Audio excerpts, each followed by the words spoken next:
The massive command ship floated in the darkness of space like a metal mountain. Its hull gleamed with strange lights that pulsed in patterns no human eye could follow. Inside the bridge, General Kethver stood with his four powerful arms crossed behind his back. His black scales caught the light from the holographic displays that surrounded him. Each scale was as thick as armor plating, and his yellow eyes burned with the fire of 1,000 battles won. The general was reviewing files about the newest species to join the Galactic Defense Coalition. These creatures called themselves humans, and their small ships had arrived just 3 days ago. Kethver had seen many species come and go in his 200 years of service, but none had amused him quite like these pale, soft things from the third planet of a yellow star. "Commander Jixtal," Kethver called out in his deep, rumbling voice. The insectoid officer scuttled forward on 6 legs, his compound eyes reflecting the blue light of the data screens. "Show me the human files again." The holographic display shifted and showed images of human soldiers standing in neat rows. They wore simple green uniforms and carried basic weapons that looked primitive compared to the energy rifles used by other coalition forces. Most of them barely reached Kethver's chest, and their skin looked as thin as paper. "These are their warriors?" Kethver asked, his voice filled with disbelief. "They have no natural armor. No claws, no fangs. They cannot even see in the dark?" Properly, Commander Jixtal's mandibles clicked together in what passed for laughter among his kind. "The humans claim they have other advantages, General. They speak of something they call adaptability and determination." Kethver snorted, a sound like steam escaping from a broken pipe. "Adaptability will not stop a void swarm creature from tearing them apart. Determination will not grow them thicker skin or stronger bones." The display focused on one particular human soldier. His name appeared in glowing letters: Sergeant Jake Morrison. The man had sandy brown hair and tired eyes that seemed to hold years of experience despite his young appearance. He stood only 5 feet and 8 inches tall, which was tiny compared to the general's 8-foot frame. "This one is supposed to be one of their best," Jixtal reported, reading from his datapad. "He has survived 17 combat missions and led his squad through situations that killed many other soldiers." 17 missions? Kethver repeated slowly. "I have survived over 300 battles. My ancestors fought in the Great War. Of the 7 suns before his species even learned to make fire." The general walked closer to the hologram, studying the human's face. "Look at him. He weighs less than my left arm. A strong wind could knock him over." Other officers on the bridge began to gather around, drawn by their commander's obvious amusement. There was Captain Thoxmar of the Krathuri, whose thick shell could stop most energy weapons. Lieutenant Velenia of the Ethereal Collective floated nearby, her translucent form shimmering with psychic energy. All of them had fought alongside Kethver in the endless war against the Void Swarm, and all of them had proven their worth in blood and fire. "The humans have no telepathy," Velenia observed, her voice like wind through crystal chimes.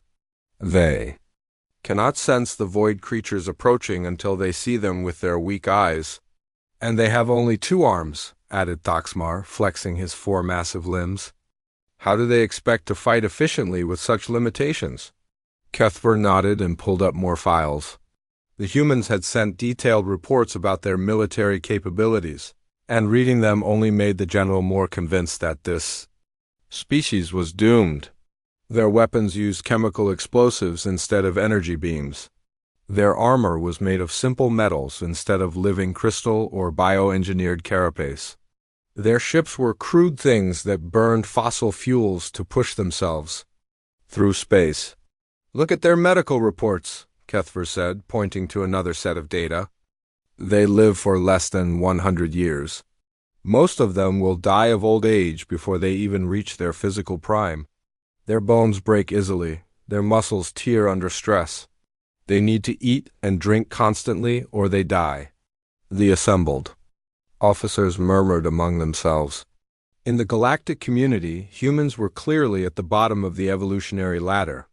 The Zephyrians lived for 500 years and could regenerate lost limbs. The Krathuri could survive in the vacuum. of space for hours. The ethereal collective could phase through solid matter when threatened. I have read their history files, Jixtal said, his voice buzzing with electronic static. They fight wars against their own kind constantly. They cannot even unite their own planet under one government. How can they be expected to fight alongside? US against the Void Swarm? Kethver studied the image of Sergeant Morrison again. The human's eyes bothered him for some reason he could not name. They were not the eyes of a warrior.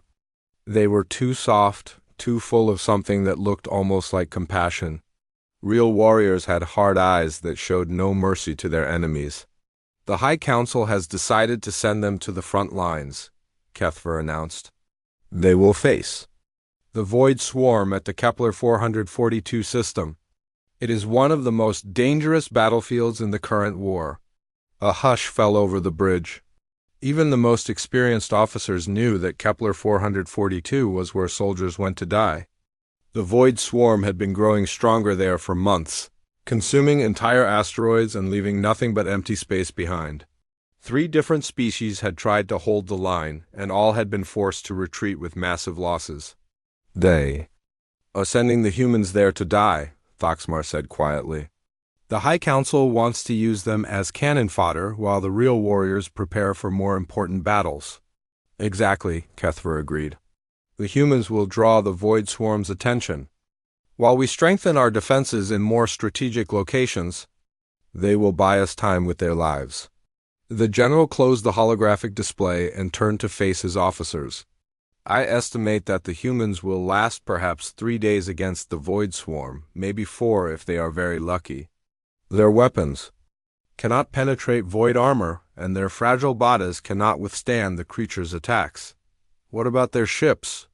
Asked Velenia. Perhaps they have better technology than their soldiers suggest. Kethver laughed, a sound like rocks grinding together. I have seen their flagship. It is called the Resilience, and it is commanded by a female named Captain Amy Rodriguez. The ship is barely 200 meters long and has armor thinner than... My scales, one direct hit from a void creature will tear it apart. The officers began to disperse, returning to their duties with the satisfied air of beings who had just witnessed something amusing. But Kethver remained standing before the now empty display, thinking about the human sergeant's tired eyes. Something about those eyes nagged at him, though he could not understand why. General, Commander Jixtal said, approaching with a new datapad. The humans have sent a message. They say they are ready to begin combat operations immediately. Kethver took the pad and read the brief message. It was signed by Captain Rodriguez and contained no requests for additional supplies or reinforcements. The humans were simply stating that they understood their mission and were prepared to carry it out. Fools, the general muttered. They have no idea what they are walking into. The human ship arrived at the Kepler 442 system exactly on schedule. Captain Amy Rodriguez stood on the bridge of the U's Resilience, watching the star charts update as her navigation officer plotted their course through the asteroid field. The ship was small compared to the massive alien vessels that surrounded them, but it moved with purpose through the darkness of space. Contact the alien fleet, Rodriguez ordered. Tell them we're ready to begin operations. Lieutenant Danny Torres nodded from his position at the communications console. He was a compact man with dark hair and steady hands, serving as both communications officer and combat medic. General Kethver's ship is responding. They're sending us coordinates for the forward position. Rodriguez studied the tactical display that showed the current battle situation. The Void Swarm had been growing stronger for weeks, consuming everything in their path. The creatures were unlike anything humans had ever encountered. They looked like living shadows with too many teeth, and they could survive in the vacuum of space without protection. How many enemy contacts? She asked. Sensors show approximately 50,000 void creatures in the immediate area, reported Pete Collins from the weapons station. He was a demolitions expert who had volunteered for this mission despite knowing the odds. They're spread out across the asteroid belt, feeding on the minerals. Rodriguez nodded grimly. The aliens had made it clear that this was a suicide mission. The humans were expected to die quickly while drawing the Void Swarm's attention away from more important targets. But the captain had no intention of dying without a fight. "Signal the fleet," she ordered. "Tell them we're beginning our approach." On the bridge of the Dominator's Edge, General Kethfer watched the human ship move toward the danger zone. The Resilience was tiny compared to his command vessel, and its simple metal hull looked fragile against the backdrop of space. He expected to see it torn apart within minutes of engaging the enemy. "The humans are moving into position," Commander Jixtal reported. "Their ship is broadcasting on all frequencies. They seem to be trying to get the Void Swarm's attention." "Of course they are," Kethfer replied with amusement. "They think they can fight these creatures like they fight their own kind." "They do not understand that the Void Swarm cannot be reasoned with or frightened." The general activated his personal viewing screen to watch the battle unfold. He had seen dozens of species face the Void Swarm for the first time, and the result was always the same. First came the brave charges and confident tactics. Then came the panic when nothing worked as expected. Finally came the desperate retreat and the casualty reports. The first contact between humans and void creatures happened near a large asteroid. A group of the shadow-like beings had been feeding on the rock's iron core when the Resilience approached. They immediately swarmed toward the human ship, moving through space like liquid darkness. "Here we go," Kethfer muttered, expecting to see the human ship explode in a ball of fire. Instead, something strange happened. The Resilience did not try to stand and fight like other species would. Instead, it dove deeper into the asteroid field, using the floating rocks as cover. The ship twisted and turned between the asteroids with movements that seemed almost desperate. "What are they doing?" asked Captain Thoxmar, who had joined the general to watch the battle. "They are running like cowards." But Kethfer was beginning to realize that the humans were not running. They were leading the void creatures into a trap. As the swarm followed the ship deeper into the asteroid field, explosions began to bloom among the rocks. The humans had somehow planted charges in the asteroids before the battle began. "Impossible," Jixtal buzzed. "When did they have time to set those explosives?" The question was answered when more human ships appeared from hiding spots throughout the asteroid field.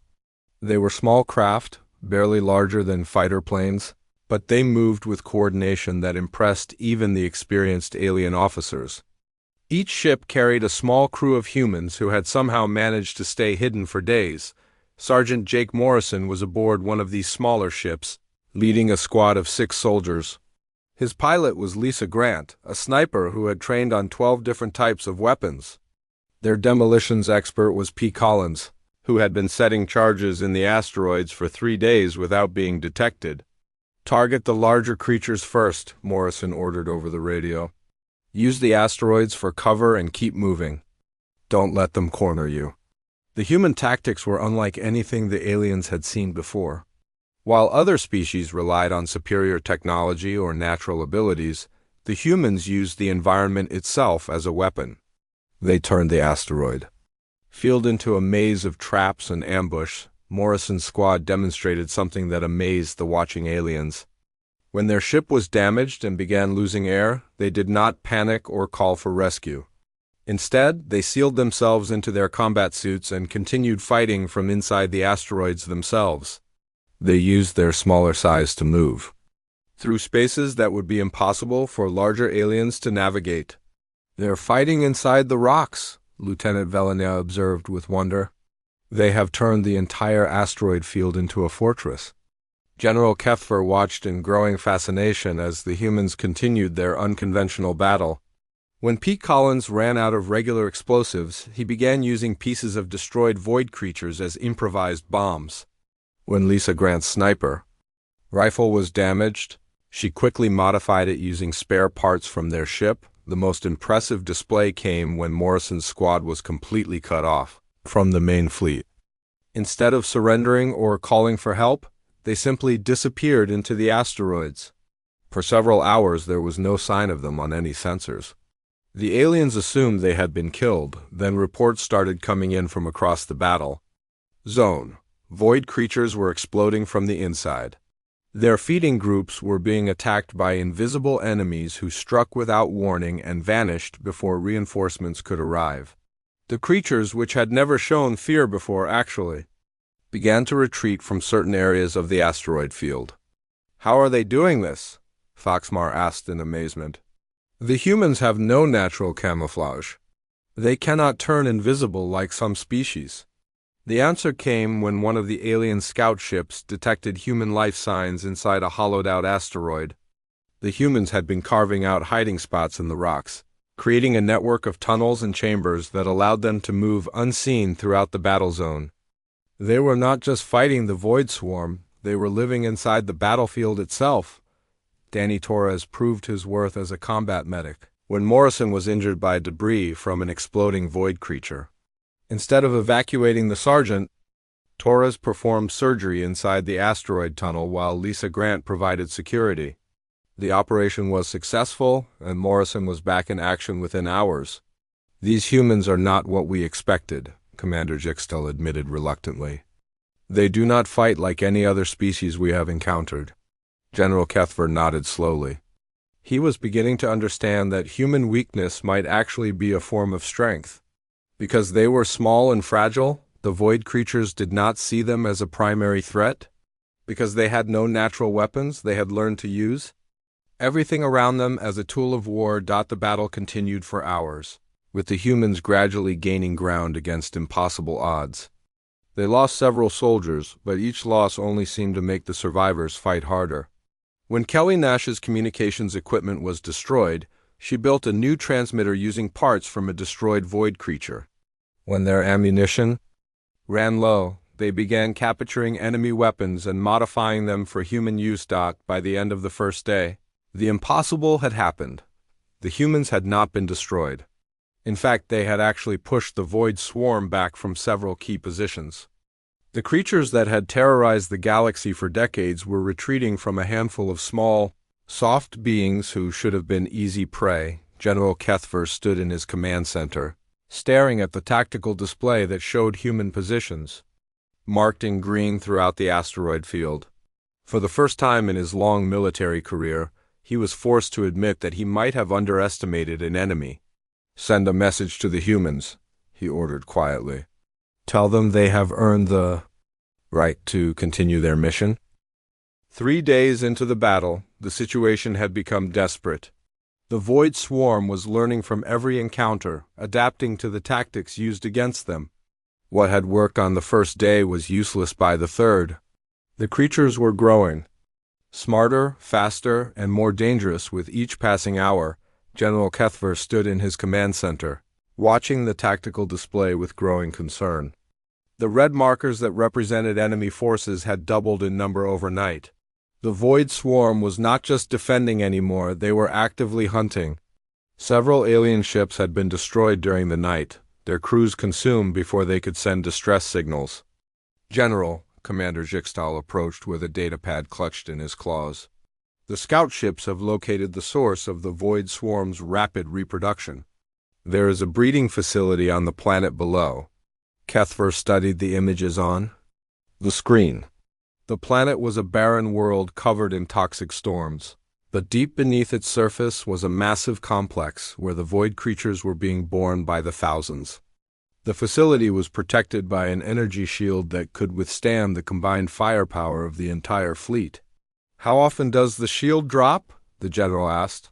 "Our sensors detect brief interruptions every 12 hours, Jixtal replied. "The shield goes down for exactly 37 seconds while the facility vents excess energy. That is the only time when the complex is vulnerable." Kethver nodded grimly. Even if they could time an attack perfectly, 37 seconds was not enough time to destroy such a massive facility. The mission would require someone to infiltrate the complex, plant explosives inside, and detonate them during the brief window when the shield was down. "It is impossible," declared Captain Foxmar, who had been listening to the discussion. "The facility is guarded by over 50,000 void creatures. No strike team could fight through those numbers and survive long enough to complete the mission." "Even if they could reach the facility," added Lieutenant Veligna, "the toxic atmosphere would kill most species within minutes." The radiation levels are beyond what our protective suits can handle. General Keffer called for an emergency meeting with all the senior commanders. Representatives from every species in the fleet gathered in the main briefing room. The Crothery delegation wore their natural shell armor. The ethereal collective members floated in shimmering bubbles of energy. The Zephyrians stood tall and proud, their scales reflecting the lights of the holographic displays. "The mission is mathematically impossible," stated Commander Voxtai of the Crothery forces. "My people have run the calculations. Even with our strongest armor and weapons, the survival rate is less than 1%. My psychic warriors cannot maintain their abilities in such a hostile environment," Velenya reported. "The radiation interferes with our telepathic connections. We would be fighting blind." One by one, each species presented their analysis of the mission. The conclusion was always the same. The breeding facility could not be destroyed by conventional means. The only option was to retreat and find another way to fight the Void Swarm. "We should fall back to the Centauri system," suggested Commander Jixtel. "We can establish a defensive line there and wait for reinforcements." General Kethver was about to agree when a new voice spoke up from the back of the room. "My people volunteer for the mission." All eyes turned to Captain Amy Rodriguez, who had been quietly listening to the discussion. The human commander looked tiny compared to the alien officers around her, but her voice was steady and confident. "Captain Rodriguez," Kethver said slowly, "I do not think you understand the nature of this mission. It is not a battle that can be won through courage alone. It is a mathematical impossibility." "With respect, General," Rodriguez replied, "humans have a long history of achieving mathematical impossibilities. We would like to try." The alien commanders exchanged glances. Some looked amused, others appeared concerned for the humans' mental state. The idea that these small, fragile beings could succeed where entire armies had failed seemed absurd. "The radiation will kill you within minutes," Thoxmar pointed out. "Human biology is not equipped to handle such exposure. Our medical officer has developed a treatment that might protect us for a limited time," Rodriguez answered. "It is not perfect, but it might be enough." "Even if you survive the radiation," Velenya said, "how do you plan to fight through 50,000 void creatures?" "Your weapons are not powerful enough to handle such numbers." Rodriguez smiled for the first time since the meeting began. "We do not plan to fight them, Lieutenant. We plan to convince them we are not worth fighting." The alien stared at her in confusion. The concept of avoiding a fight through deception was foreign to most of them. Warriors faced their enemies directly, with honor and strength. The idea of using trickery seemed almost shameful. "Explain your plan," General Kethver ordered. "The Void Swarm prioritizes targets based on size and threat level," Rodriguez began. "They attack the largest and most dangerous enemies first. Humans are small and appear weak, so we rank low on their priority list. You want to use your weakness as an advantage?" Jixtel asked in amazement. "Exactly," Rodriguez confirmed. "We will approach the facility in small groups, acting like survivors from destroyed ships. The void creatures will capture us instead of killing us immediately. Once inside, we can plant our explosives and escape during the shield interruption." The alien officers discussed the plan among themselves. It was unlike any strategy they had ever considered. Most species would rather die fighting than pretend to be helpless victims. But the more they thought about it, the more sense it made. "It is still incredibly dangerous," Kethver warned. "Even if your plan works, you will be trapped inside a hostile facility with no backup and no way to call for help." "We understand the risks," Rodriguez replied. "But if we do nothing, the Void Swarm will continue to grow stronger. Eventually, they will overrun the entire galaxy. This might be our only chance to stop them." The general looked around the room at his fellow commanders. He could see the doubt in their eyes, but also a growing respect for the human captain's courage. No other species had volunteered for the mission. Only the humans were willing to attempt the impossible. "How many soldiers do you need?" Kethver asked. 20 volunteers, Rodriguez answered. including Sergeant Morrison and his squad. They have the most experience fighting the Void Swarm. 20 humans against 50,000 Void creatures, Thoxmar muttered. The odds are beyond calculation. The odds have never stopped us before, Rodriguez said with quiet confidence. Human history is full of small groups achieving great things against impossible odds. We call them heroes. General Keffer made his decision. Very well, Captain. You have permission to attempt the mission. But I want you to know that if you fail, there will be no rescue mission. We cannot risk the entire fleet for 20 soldiers. Understood, General, Rodriguez replied. We do not expect to be rescued. We only ask that you remember our sacrifice and continue the fight against the Void Swarm. The meeting was dismissed, and the alien commanders returned to their ships to prepare for what they believed would be the humans' final battle. But as Captain Rodriguez left the briefing room, she was already planning how her species would once again prove that impossible was just another word for difficult. Sergeant Jake Morrison was waiting for her in the corridor, along with the rest of the volunteer team. Pete Collins carried his demolitions equipment in a battered case. Lisa Grant had her sniper rifle slung across her shoulder. Danny Torres wore his medical pack like a badge of honor. Kelly Nash held her communications gear, already modified, with parts from destroyed Void technology. Are you ready for this? Rodriguez asked her soldiers. Morrison looked at his teammates and nodded. We have been ready since the day we left Earth, Captain. Let's go show the galaxy what humans can do when they set their minds to it. The 20 volunteers walked toward the hangar bay where their drop pods waited. Behind them, the alien fleet, prepared to witness either the greatest victory or the most heroic failure in galactic history. But for the humans, there was no difference between the two options. They would succeed or die trying, and either way, they would do it together. The 20 human volunteers descended toward the planet in small drop pods designed to look like debris from destroyed ships. General Keffer watched from his command center as the pods scattered across the toxic surface, each one carrying a vital signs monitor that would tell him when the humans died. First pod has landed, Commander Jixto reported. Life signs are stable but showing signs of radiation exposure. Keffer studied the display that showed the locations of each human team. Sergeant Morrison's pod had landed closest to the breeding facility, while the others were spread out in a rough circle around the complex. The plan was for each team to approach from different directions, making it look like scattered survivors seeking shelter. The Void creatures are responding, reported Lieutenant Villeneuve. They are moving to investigate the crash sites. The General expected to see the human life signs disappear within minutes. Instead, something strange began to happen. The Void creatures reached the crash sites but did not immediately attack. The readings showed that the humans were being captured rather than killed. They are taking prisoners, Jixto observed with surprise. The Void Swarm has never shown interest in keeping captives before, because they have never encountered anything worth keeping alive, Keffer replied. The humans are too small to be worth eating immediately. The creatures are probably saving them for later. But as the hours passed, the General began to realize that the humans had not simply been lucky. They were actively manipulating the situation.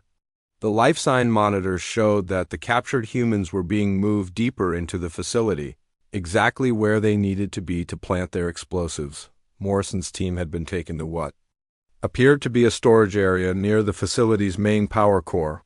The sergeant's vital signs showed that he was injured but conscious. His team members were scattered throughout the complex, each one carried to a different section by their captors. How are they still alive? Asked Captain Thoxmar, who had joined the General to observe the mission. The radiation levels should have killed them by now. Their medical officer mentioned the treatment, Keffer replied, but he was beginning to suspect there was more to it than that. The humans seemed to be surviving conditions that would kill most other species within minutes, Danny Torres. The human medic was proving to be more resourceful than anyone had expected. When his team was captured, he had quickly injected each member with a drug that slowed their heart rate and made them appear closer to death than they actually were. The void creatures, thinking their prisoners were dying, had placed them in a holding area and forgotten about them. The humans are not just surviving, Velenia observed. They are studying their captors. Look at these readings. The psychic lieutenant was right. The human life signs showed patterns that suggested they were actively observing their surroundings. Kelly Nash had somehow managed to keep her modified communications equipment hidden, and she was sending coded signals that mapped the interior of the facility. They have been inside for 6 hours, Jixtel reported. According to our calculations, they should all be dead from radiation poisoning. Instead, the humans were beginning to move. One by one, the life sign monitors showed them escaping from their holding areas. They were not fighting their way out with weapons, but instead using their small size and apparent weakness to avoid detection. Pete Collins had been placed in a storage room filled with organic material that the void creatures use for food. Instead of trying to escape immediately, he had spent hours studying the room and discovered that the organic matter was actually explosive under certain conditions. He began carefully preparing charges that would use the void creature's own supplies against them. Lisa Grant found herself in what appeared to be a nursery area where young void creatures were being raised. The sight would have terrified most beings, but the human sniper began systematically studying the creature's behavior. Patterns. She realized that the young ones were more curious than aggressive, and she used this to her advantage to move freely through the area. They are not trying to fight their way to the target, Kethver observed with growing amazement. They are turning the entire facility into a weapon. The general was beginning to understand that human intelligence worked differently than other species. Where aliens saw obstacles, humans saw opportunities. Where others saw certain death, humans saw acceptable risk. Their entire approach to the mission was unlike anything he had ever witnessed. Morrison's team demonstrated this perfectly. When they were discovered by a patrol of void creatures, instead of fighting or running, they pretended to be more injured than they actually were. The creatures, seeing no threat from the small, bleeding humans, simply moved them to a different holding area that was actually closer to their target. They are using their weakness as a weapon, Thoxmar said in disbelief. Every time they appear to fail, they actually get closer to succeeding. The most impressive display came when Danny Torres was forced to perform medical treatment on one of his teammates while hiding inside a ventilation shaft. The space was too small for any other species to use, but the humans had squeezed inside and were using it as a highway through the facility. Torres operated on Lisa Grant's injured arm using improvised tools while she provided lookout duty. The humans have been inside for 10 hours, Jixtel reported. They should have completed their mission by now. But Kethver was beginning to realize that the humans were not just trying to complete their mission. They were trying to understand their enemy. Each team was gathering information about the Void Swarm's breeding process, their command structure, and their weaknesses. Kelly Nash had discovered that the Void creatures communicated through vibrations in the facility's walls by tapping on the metal surfaces in specific patterns. She was able to confuse the creatures and send false signals that made them think the humans had already been consumed. They are not just planting explosives, Velenia observed. They are learning everything they can about the enemy. This information could be more valuable than destroying the facility. The general nodded slowly. He was beginning to see that human tactical thinking operated on multiple levels simultaneously, while other species focused on completing a single objective. Humans were always planning for the next battle, the next mission, the next war. Morrison's team reached the main power core after 12 hours inside the facility. The sergeant's vital signs showed severe radiation exposure, but he was still conscious and functional. His team began placing their explosives with careful precision, using not just their own charges but also the facility's own systems. The shield will drop in 30 minutes, Jixtel announced. If the humans are going to act, it must be soon. But the humans were not ready to act yet. They had discovered something unexpected in the facility's central chamber. The Void Swarm was not just breeding randomly, they were following a specific pattern. The creatures were being designed for different purposes, some for combat, others for infiltration, and still others for tasks that the humans could not yet understand. "They have found the enemy's strategic plans," Kethver said with growing excitement. "The humans are not just stopping this facility, they are gathering intelligence about the entire Void Swarm campaign." Pete Collins had finished preparing his charges, but instead of setting them immediately, he was studying the facility's power distribution system. He realized that by timing the explosions correctly, he could not only destroy the breeding facility, but also send a feedback pulse through the Void Swarm's communication network. 15 minutes until shield drop, Jixtal announced. The humans began their final preparations. Each team moved into position with movements that seemed almost choreographed. They had been inside the facility for over 12 hours, surviving conditions that should have killed them multiple times over, and they were still thinking several steps ahead of their enemies. Morrison's team activated their charges and began moving toward the extraction point. But they were not running for safety. They were moving to ensure that their sacrifice would have maximum impact on the enemy. The sergeant's final message to the fleet was simple: "Mission accomplished. Remember what we learned here." General. Kethver watched the countdown timer and realized that he was witnessing something unprecedented in galactic history. The humans had not just attempted an impossible mission, they had turned it into a strategic victory that would change the course of the entire war. The facility's energy shield dropped exactly on schedule. General Kethver watched the countdown timer reach 0 as explosions began to bloom deep inside the Void Swarm breeding complex. The humans had timed their charges perfectly, but the general could see that not all of them would escape in time. Pete Collins was still inside the main power core when his explosives detonated. The demolitions expert had discovered that the facility's power system was more complex than expected. The automatic timer on his charges had failed, and someone needed to stay behind to detonate them manually. Without hesitation, Collins had volunteered to ensure the mission's success. "Collins is gone," Commander Jixtal reported quietly. His life signs disappeared with the first explosion, but the human sacrifice was already paying dividends. The power core explosion triggered a chain reaction that spread throughout the facility. Emergency alarms wailed as the void creatures realized their breeding center was being destroyed from within. The creatures rushed toward the explosion sites, but they were too late to stop the damage. Morrison's team was fighting their way toward the extraction point when they encountered a massive group of void creatures blocking their path. The sergeant was badly injured from radiation exposure, and half his team could barely stand. Any other species would have surrendered or called for rescue. Instead, the humans did something that amazed the watching aliens. They split up and began leading the void creatures away from each other. Each human drew a group of enemies in a different direction, using themselves as bait to ensure that at least some of their teammates might escape. Danny Torres, the medic, was carrying Lisa Grant, who had been wounded in the earlier fighting. Instead of abandoning her or calling for help, he found a defensive position in a collapsed tunnel and began treating her injuries while void creatures searched for them nearby. His hands remained steady even as explosions shook the facility around them. "The humans are not trying to save themselves," observed Lieutenant Velignac with wonder. "Each one is trying to save the others, even at the cost of their own lives." General. Kethver nodded, understanding for the first time why humans were so dangerous. They did not fight as individuals seeking personal glory. They fought as a unit where each member was willing to die for the others.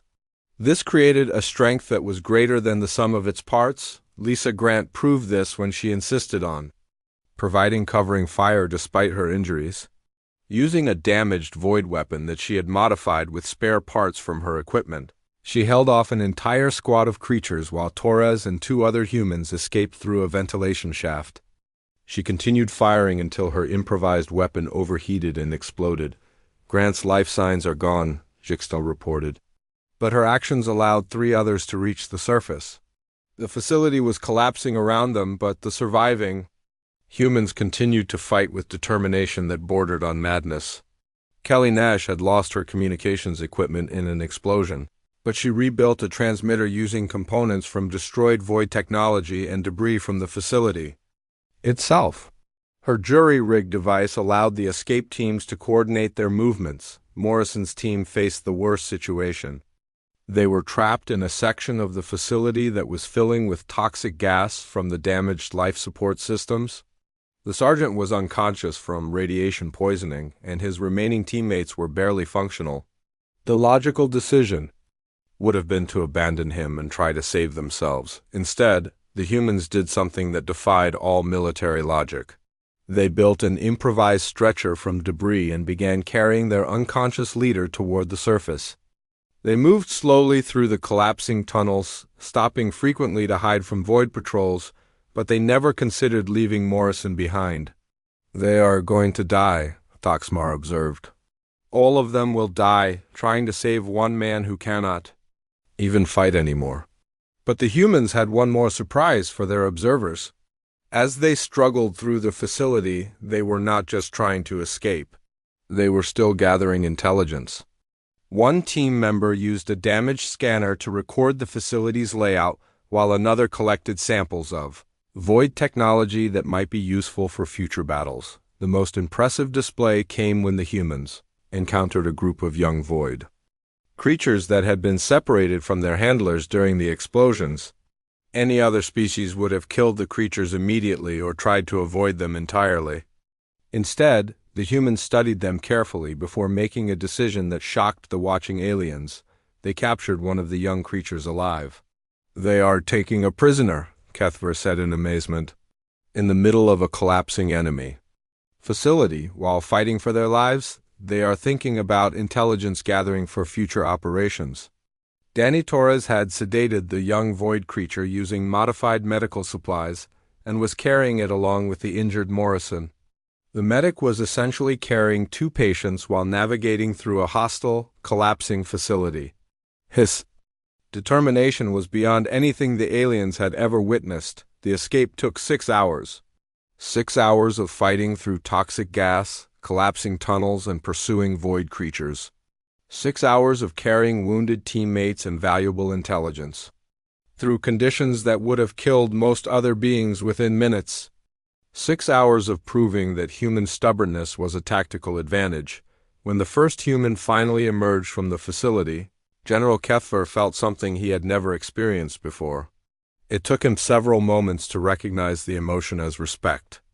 Not the casual acknowledgement he might give to a competent subordinate, but the deep respect reserved for true warriors. Morrison was unconscious and barely alive when his team carried him to the surface. His skin was burned from radiation, and his vital signs were weak, but he was alive. 7 other humans had also survived the mission, including Danny Torres, who was still carrying both his sergeant and the captured void creature. Requesting immediate extraction, Torres radioed to the fleet. "We have wounded personnel and valuable intelligence." Mission accomplished. The simple words carried more weight than any victory speech from a traditional warrior. The humans had done the impossible, and they were reporting it as if it had been just another day at work. "Send rescue ships immediately," Kethver ordered. "All available medical personnel to the human extraction site." "General," Commander Jixtel said hesitantly, "you have never ordered emergency rescue for any other species. Standard protocol is to wait until the battle zone is secured." "Standard protocol does not apply to these humans," the general replied firmly. "They have earned the right to be rescued." As the rescue ships launched toward the planet, explosions continued to rock the void breeding facility. The chain reaction, started by P. Collins, was still spreading, destroying equipment and killing creatures throughout the complex. The facility that had produced thousands of void warriors every day was now a burning ruin, but the real victory was not just the destruction of the facility. The humans had captured a live void creature, gathered intelligence about enemy plans, and mapped the internal structure of their breeding system. Most importantly, they had survived an impossible mission and proven that humans could not be dismissed as weaklings. "Prepare a medical bay for the human survivors," Kethver ordered, "and send word to the Galactic Council. I have a new recommendation regarding the human species." The general watched as the rescue ships disappeared toward the planet's surface. For the first time in his long military career, he was eager to hear a mission report. The humans had lessons to teach that could change the course of the war on the planet below. Sergeant Morrison slowly regained consciousness as his team carried him toward the extraction point. His first words were not about his injuries or his pain, but about the mission. "Did we get the intelligence?" he whispered. "Yes, sir," Torres replied. "We got everything. The war just changed in our favor." Morrison smiled and closed his eyes, finally allowing himself to rest. He had done his job, his team had survived, and humanity had proven itself worthy of respect. For a human soldier, there was no greater victory than that. The medical bay aboard the Dominator's Edge had never hosted human patients before. General Kethver stood watching as his medical staff worked to save the survivors of the impossible mission. The alien doctors were amazed by what they found.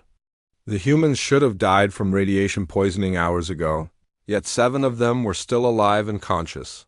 Danny Torres sat on a medical bed, refusing treatment until he had finished his report. The human medic had radiation burns covering half his body, but he insisted on debriefing the intelligence officers about everything his team had discovered inside the Void facility. "The creatures follow a hierarchy based on size and age," Torres explained to Commander Jixtal. "The larger ones give orders through vibrations in solid matter. If we can disrupt those signals, we can break their coordination."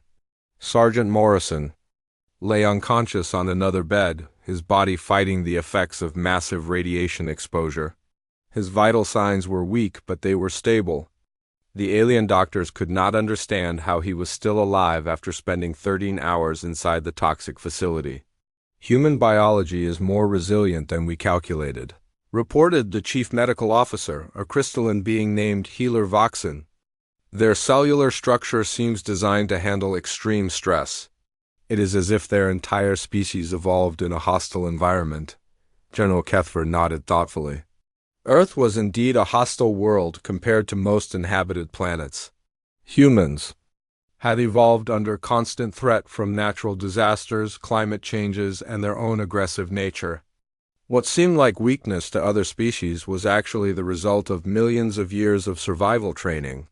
"Show me the intelligence they gathered." The general ordered, the holographic display filled with data that the humans had collected during their mission. Maps of Void facility layouts, recordings of creature communication patterns, samples of their technology, and most importantly, the live juvenile specimen that Danny Torres had somehow managed to capture and keep alive. "This changes everything," Kethver said as he studied the information. "We now know how they breed, how they communicate, and how they organize their forces. This intelligence is worth more than destroying 100 facilities." Commander Jixtal highlighted specific sections of the data. "The humans discovered that the Void swarm has been preparing for a major offensive. They were planning to attack the core worlds within 6 months. Now we can prepare countermeasures." But what impressed the general most was not just the intelligence itself, but how the humans had gathered it. While fighting for their lives in a collapsing facility, while carrying wounded teammates and avoiding enemy patrols, they had still managed to conduct a thorough reconnaissance mission. No other species could have accomplished such a feat. "General," came a weak voice from across the medical bay. Sergeant Morrison was awake, his eyes focusing on Kethver despite the pain medication. "Permission to speak, sir." Kethver approached the human's bed. Up close, he could see the full extent of Morrison's injuries. The sergeant's skin was burned and blistered, his breathing was labored, and his hands shook from radiation poisoning. Yet his eyes were clear and alert. "What is it, Sergeant?"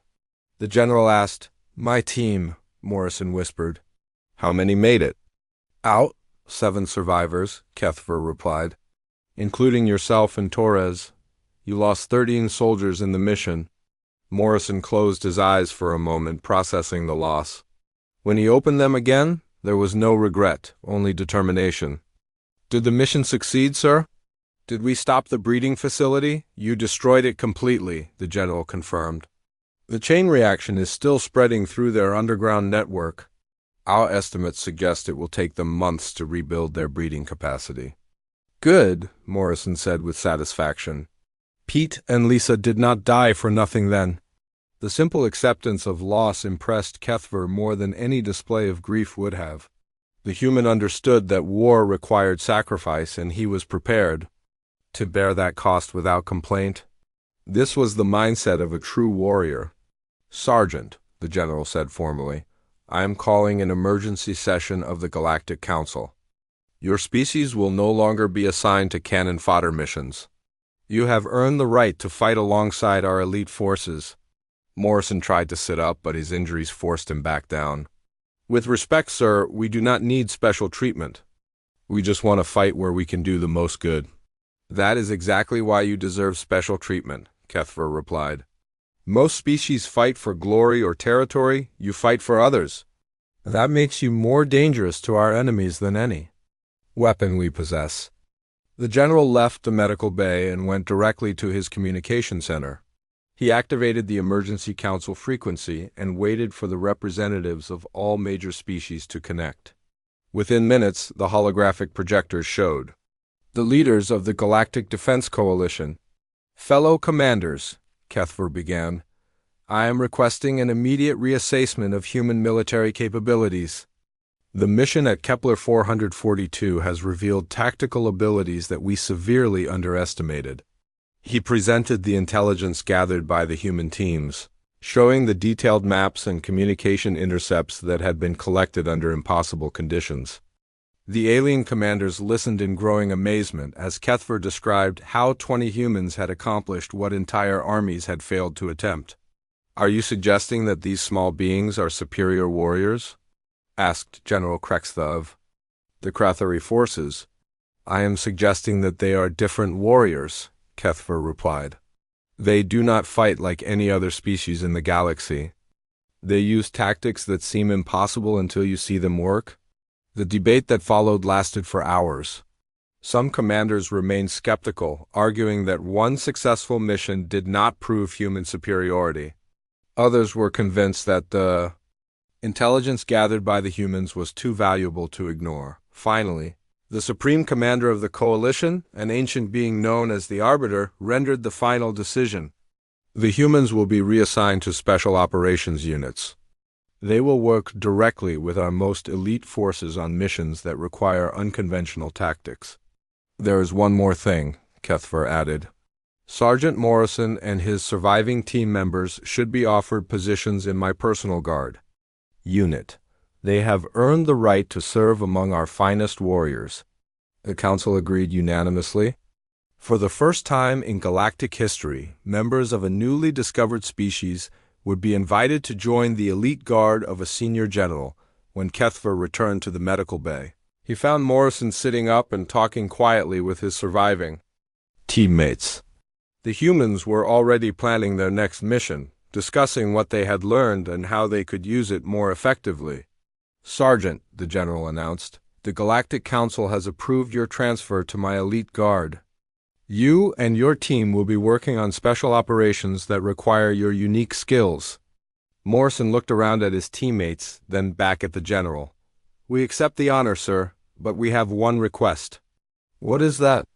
We want to train other humans for these missions, Morrison said.